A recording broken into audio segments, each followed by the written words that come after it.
ETF index mutual funds నేర్చుకుని stock మార్కెట్లో రాణించాలనుకుంటున్నారా? వెంటనే ఈ నెంబర్కి కాల్ చేయండి. विमान जो तो वो हमारे दोस्त ने वीडियो बताई इतना मटे वीडियो है मोह करता हुआ तो वहाँ एयरपोर्ट है तो वहाँ पे विमान उतर रहा है. నమస్తే, welcome back to Suman TV. ప్రస్తుతం మనతో పాటు ఉన్నారు పబ్లిక్ స్పీకర్ రజనీ రమ్మ గారు. నమస్తే మ్యామ్. నమస్తే నవీన. మేడం, ఈ ప్లేన్ క్రాష్ ఏదైతే ఉందో ఆ వీడియోని మొత్తం అది ఎలా జరిగింది, ఇన్సిడెంట్ ఎలా ఫ్లై అయింది, ఎలా పడిపోయింది, ఎలా బ్లాస్ట్ అయింది, ఇదంతా కూడా కళ్ళకు కట్టినట్టు చూపించిన ఫోటోగ్రాఫర్ అనాలా, వీడియోగ్రాఫర్ అనాలా, కానీ ఆర్యన్. ఇప్పుడు ఆర్యన్ అనేది మొత్తం అందరు నోట్లో తిరుగుతుంది పేరు. సో అతని దగ్గరికి ఈ గుజరాత్ మీడియా సంబంధించిన వాళ్ళు వెళ్ళి అతనితో బయట తీసుకున్నారు, మాట్లాడు అసలు ఏంటి, నువ్వు ఎందుకు వీడియో తీసావు, నీకు తీయాలనిపించిందా, చాలా ఫ్లైట్స్ వెళ్తూ ఉంటాయి కదా, నువ్వు ఎలా క్యాప్చర్ చేసావు ఏంటి అని అడిగినప్పుడు తను చెప్పిన మాటలు ఒకసారి మనం గుర్తు చేసుకుందాం. అసలు ఆ అబ్బాయి కూడా పాపం ఎటువంటి సంబంధం లేని వాళ్ళందరూ కూడా భయభ్రాంతులకు గురయ్యారు. ఇప్పుడు ఈ అబ్బాయి కూడా ఏమంటారు భయానికి లోనయ్యి అప్సెట్ అయిపోయాడు అని చెప్పి మనకు చెప్తున్నారు. మరి ఆ సమయంలో అందరూ వెళ్ళారు, ఇంటర్వ్యూ చేశారు, కాస్త తేరుకున్నట్టుగా ఉన్నాడు. అంతే, భయపడతారు కదా, అమ్మో నేనేం చేశాను, నా చుట్టూ పడుతున్నారు, ముందు భయపడిపోతాడు. అసలు అది ఆ క్రాష్ చూడంగానే భయపడ్డాడు, ఫాదర్కి చెప్పడం జరిగింది.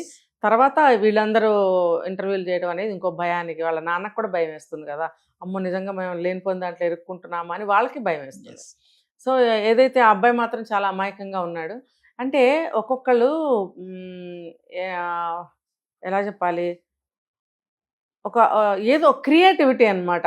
ఏదన్నా ఒకటి చేద్దాం, ఇది చేస్తే ఎలా ఉంటుంది, ఇది చేస్తే ఎలా ఉంటుంది అని ఆలోచనతో ఉంటారు కొంతమంది. ఈ అబ్బాయి కూడా లేకపోతే ఆ ఫ్లైట్ తీయడం ఏంటి, ఎన్నో వెళ్తుంటే ఎవరైనా తీస్తామా మనం? మహా అయితే ఫ్లైట్లో కూర్చున్నప్పుడు టేక్ ఆఫ్ దగ్గర ల్యాండింగ్ దగ్గర తీసుకుంటాం ఒక ఫోటో వీడియో. కానీ ఈ అబ్బాయి ఏం చేశాడంటే దాన్ని, అరే ఎందుకు తీసావు అని అడిగినప్పుడు ఏం చెప్పాడంటే, సరే తీసాడు పో, ఎందుకు తీసావు అని అడిగినప్పుడు అమెరికా వెళ్ళే ఫ్లైట్ కదా, గుజరాతీలో చెప్పాడు, మనకి హిందీలో తెలుగులో ట్రాన్స్లేట్ చేసేటప్పటికి వర్డింగ్ మారిపోయింది. ఏం చెప్పాడంటే ఇది అమెరికా వెళ్ళే ఫ్లైట్ కదా, చాలా పెద్దగా ఉంటుంది కదా.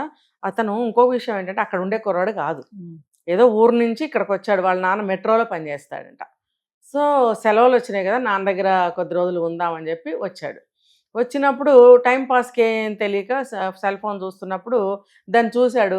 చూస్తే తీయాలని ఎందుకు అనిపిస్తుంది, అబ్బా నేను సెల్ ఫోన్ చూసుకుంటే గోలేంటి అని అనుకుంటాం మనం కదా. ఆ అబ్బాయి అలా అనుకోవాలా, ఎందుకు తీసావంటే తన ఒపీనియన్ చెప్తున్నాడు. ఇది చాలా పెద్దగా ఉంది, నేను అంత కింద నుంచి ఎప్పుడు చూడలేదు, నేను ఊర్లో ఉంటాను, అది చాలా పెద్దగా ఉంటుంది, నేను వీటి గురించి విన్నాను, అది వెళ్ళేటప్పుడు పెద్ద సౌండ్ చేస్తుంది అని కూడా విన్నాను. అంటే అప్పుడప్పుడు, అంటే అక్కడికి వచ్చి వాళ్ళ నాన్న వచ్చి కూడా 6 నెలలే, మేబీ రాకపోయి ఉండొచ్చు ఇంతకుముందు, కానీ ఎవరైనా వినుంటారు కదా. ఏ ఊరు మీద నుంచి అయినా అప్పుడప్పుడు ఏదో ఒక ఫ్లైట్ వెళ్తూనే ఉంటుంది, హెలికాప్టర్, ఆ చీఫ్ మినిస్టర్లో వాళ్ళ వెళ్తారు, విపరీతమైన సౌండ్ గాలి వస్తుంది. ఆ ఏరియాలో ఉన్నప్పుడు కొంచెం కింద నుంచే వెళ్తాయి, కొంచెం కింద నుంచి వెళ్ళినప్పుడు భూమి కూడా కొంచెం అదురుతుంది ఆ సౌండ్కి. అలాంటివి ఎవరో ఒకళ్ళు లైఫ్లో ఒకసారి చూసుంటారు. సో ఈ అబ్బాయి చెప్పింది కూడా కనెక్ట్ అయింది నాకు. సో నేను అది అంత పెద్ద విమానం, అంత పెద్ద విమానాలు ఉంటాయి కదా అమెరికా వెళ్ళేవంటే, దట్టు అది అంత కింద నుంచి వెళ్తుంది కాబట్టి నాకు తీయాలనిపించింది.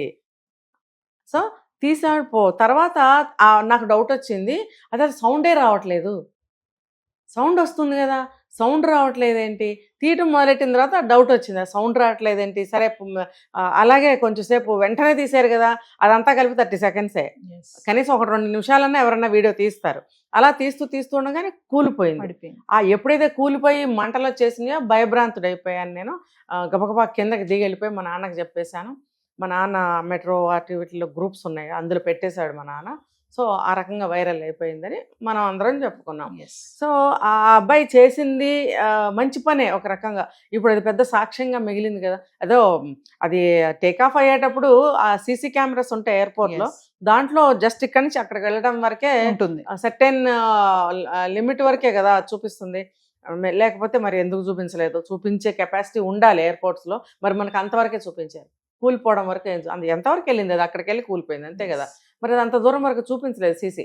ఈ అబ్బాయి తీసిన వీడియోలోనే ఫుల్గా కనిపించింది, టేక్ ఆఫ్ నుంచి కూలిపోయే వరకు ఆ బ్లాస్ట్ అవ్వడము, అన్ని చెట్లు కానీ బిల్డింగ్స్ కానీ స్మాష్ అవ్వడం అన్ని కూడా కనపడ్డాయి మనకు అందులో. అంటే మనకు అది చూపించింది మొత్తానికి ఆర్యనే, ఎలా చూపించాడు, పడిపోయింది, బ్లాస్ట్ ఎలా అయింది అనేది. అందులో మేడం అంత మంటలు వస్తున్నా కూడా ఇక్కడ ఇంకొక విషయం ఏంటంటే, సరే ఓ పక్కన ఇంత పెద్ద బ్లాస్ట్ అయిపోయి పెద్ద కమ్మేసింది, ఆకాశానికి అమ్మింది ఆ పొగ మంచి అంతా కూడా, పక్క నుంచి చక్కగా నడుచుకుంటూ వచ్చేస్తున్నాడు రమేష్ విశ్వాస్ కుమార్.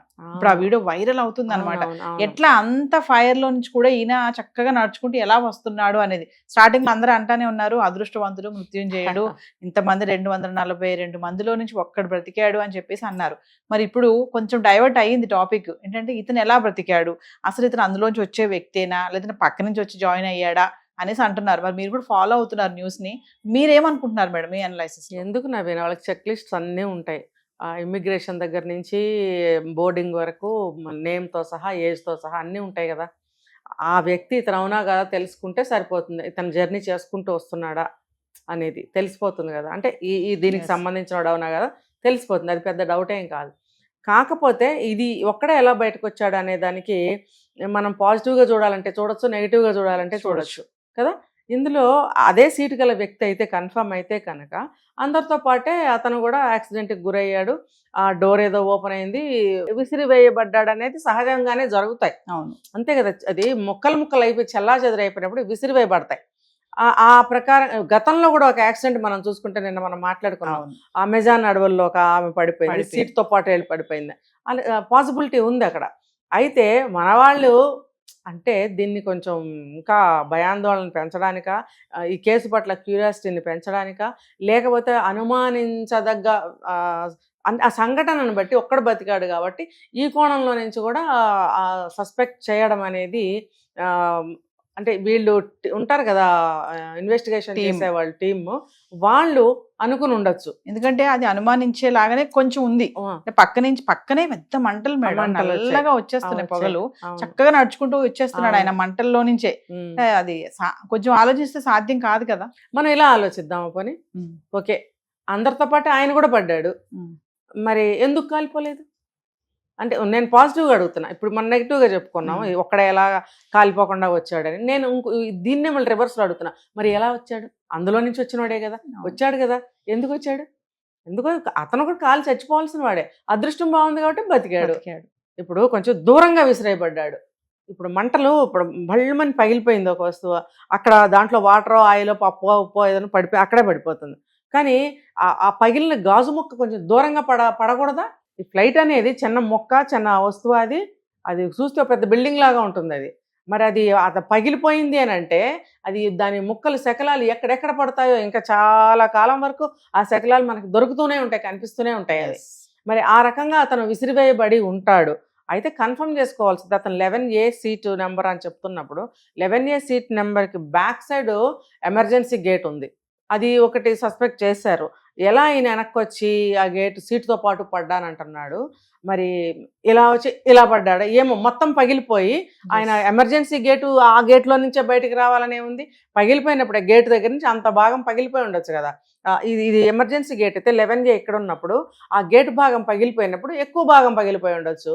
అందులోంచి 11Aలో ఉన్నప్పుడు ఇతను కూడా పడిపోయి ఉండొచ్చు. దీనికి పెద్ద అనుమానాలు మనం తీయాల్సిన అవసరం లేదు పాజిటివ్ వేలో ఆలోచిస్తే. నెగిటివ్ వేలో ఆలోచిస్తే కనుక మరి ఇన్వెస్టిగేషన్ టీమ్స్ వాళ్ళకి అన్ని ఆధారాలు కావాలి కాబట్టి చేసుకుంటారు, చేసుకోనివ్వండి. మనం అనవసరంగా తోకలు ఏకలు పీకాల్సిన అవసరం లేదు దాన్ని. సో ఏదేమైనా మేడం, ఆర్యన్ మాత్రం ఒక విట్నెస్ గా మిగిలిపోయాడు ఫ్లైట్ యాక్సిడెంట్. ఇప్పుడు రమేష్ విశ్వాస్ మాత్రం కొంచెం అనుమానం వ్యక్తం అవుతుంది అతని పైన, ఎట్లా వచ్చాడు బయటికి, ఆయన ఏది అనేది ఏదైనా మీరు అన్నట్టుగానే టీమ్ ఇన్వెస్టిగేషన్ తర్వాతే మనకి. అంతే, ఏది మనం ముందుగానే ఎవరిని నింద వేయకూడదు, బాధించకూడదు.